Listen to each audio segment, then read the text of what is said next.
What's going on, gamers? We got an interesting post here by Shuhei Yoshida that just went live. And basically what he's saying is what I've been telling people, and he's just coming out being truthful. Now, you know Shuhei Yoshida is not the guy to come to be a mean person. He's not the guy to come to try to bring down anything. He's just an honest person. Now, if anybody wants to kind of slam down, it's going to be probably more likely like Sean Layden or Jim Ryan or somebody like that. So in this post right here, we got a lot to talk about. And it's exactly, like I said, what I've been saying. So become a member if you guys want. Leave a tip down below. Like, comment, and subscribe. Here we go. He says, Xbox will dissolve into Windows and it's Microsoft's strength. And I want you to think about this because there's a lot said in these few words. Deeper than all the interviews that you be having from the Xbox world, because they just talk a lot, but there's nothing going on. He's basically telling you that focusing on the hardware is stupid. And that what you want to do is you want to migrate everyone into Windows because that platform actually has a huge install base. And if you know how to use it right, it can be used to your strength. Only an Xbox fanboy would get butthurt by this. He's also telling you that exclusivity on Xbox consoles are dumb. In a sense, meaning that you need to dissolve into Windows now. Your Xbox world is done. It's only PlayStation and Nintendo. You're hanging around, but you're just hurting yourself. Right? This is not hard to see, guys. Clue says, hey, Shuhei, I have a question. Why do all former PlayStation executives hate Xbox?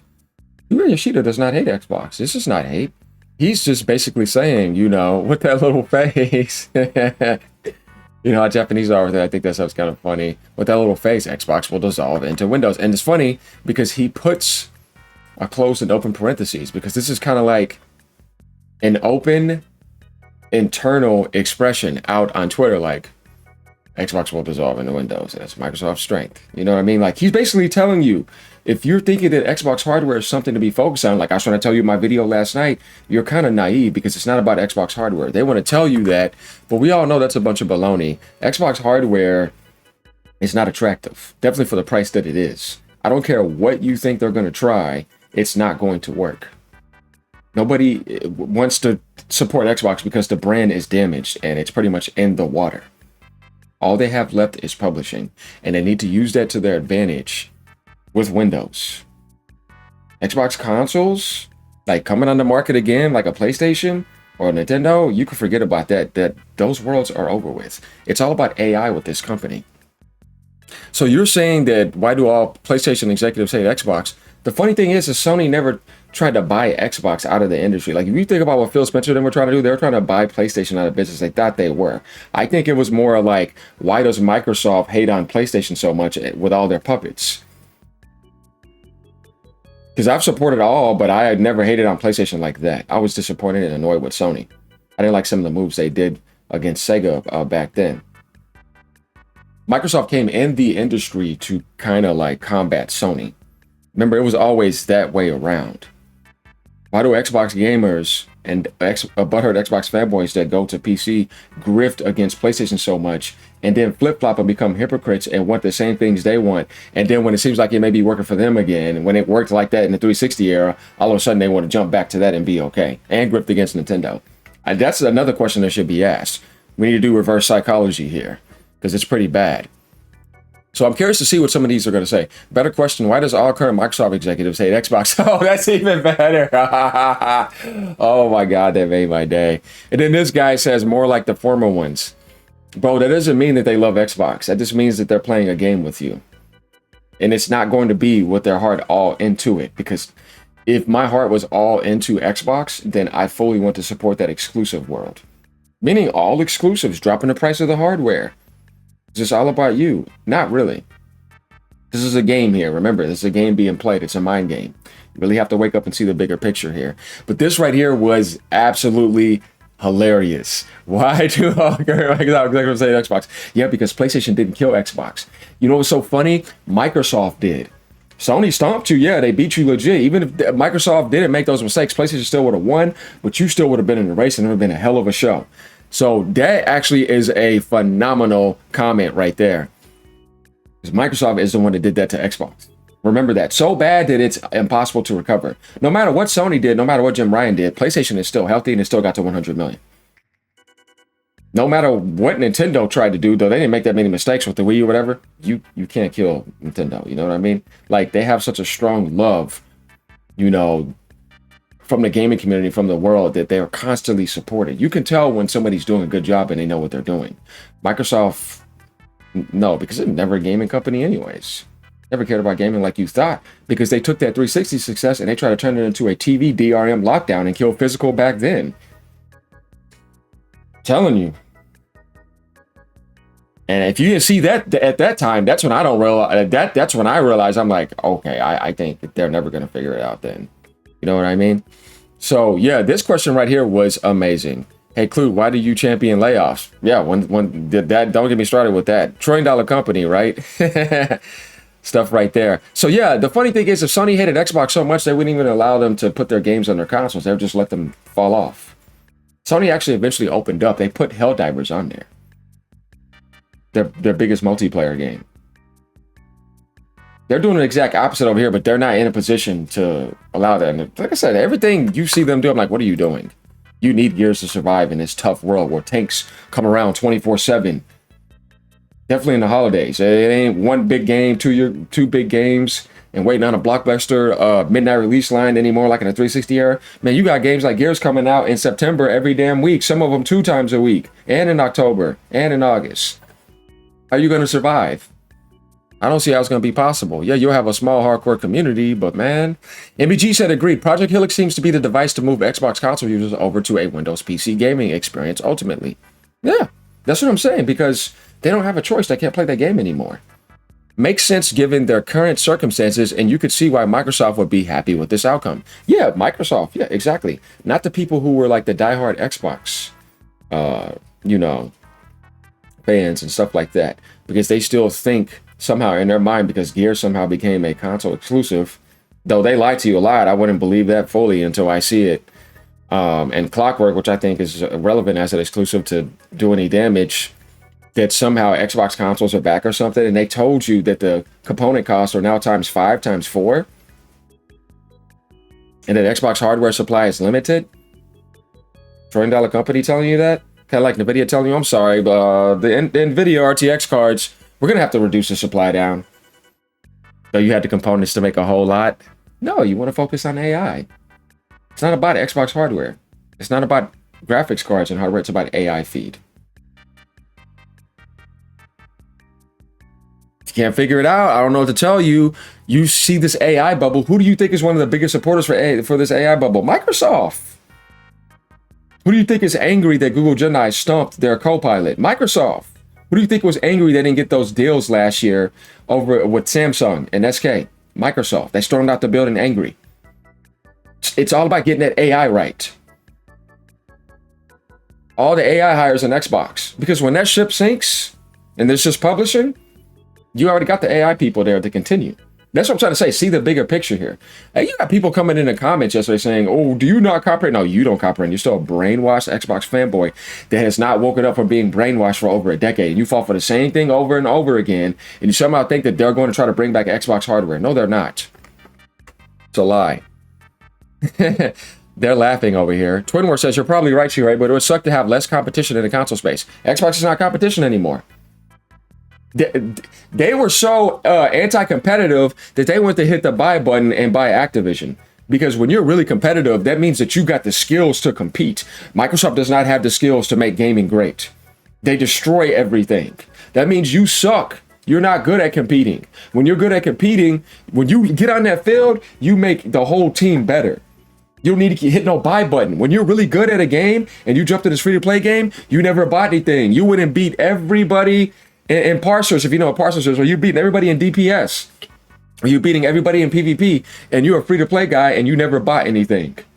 The person that sucks keeps hitting the buy button to try to make it seem like they're next to you. You see what I'm saying? That's Microsoft. They're not competitive like you think they are. They're not that good at the game. If you're competitive, you show by your stats how good you are from the ground up. Meaning that I can lift up my whole team, I can make my whole team better, and we can make it to the championship. And we'll be dominating all fields. This player's a superstar. He's a legend. But this company's legendary. Every time they come around, everybody gets better. Everybody's winning.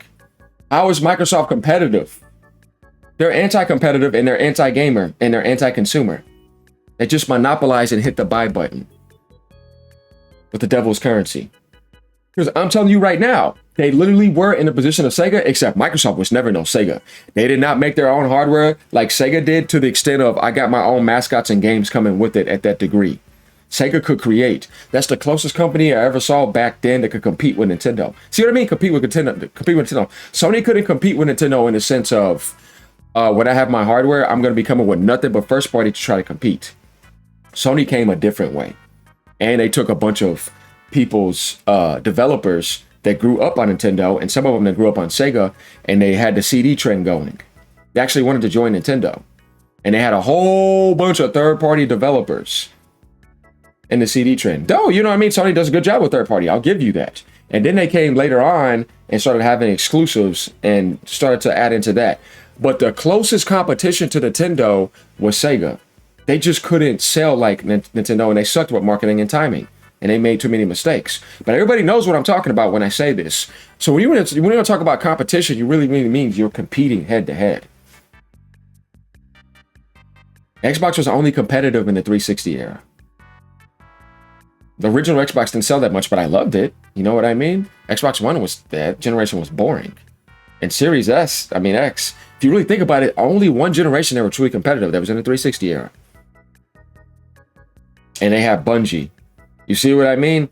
So, like, when Bungie left, you just saw it. They fell apart. Having just Nintendo and PlayStation, I don't think it's a good idea, as it just creates a duopoly. The funny thing is you got Steam still, but even then, they monopolize. Everybody does it, but Nintendo does not monopolize. Like, they're in-house straight up. I don't get how you're seeing this that way, when realistically, if Xbox was around to be competitive, it would have shown. But I'm sorry, it didn't. They didn't know what they were doing, only the 360 era. So that's what people are stuck on. Let's hope they can figure out something before they get dissolved in the Windows. After all, when in human history has less competition ever been beneficial for the consumer? I get what you're saying. If there was actually competition, I don't feel like Xbox is any competition anymore. And they're hurting the gaming industry with this monopoly and making developers worse, and then laying off and doing all that. That's not really helping, man. And then throwing them on an all-you-can-eat Game Pass sub that is literally tanked down too. And then those developers are stuck in that world. They're not getting better. They're more depressed.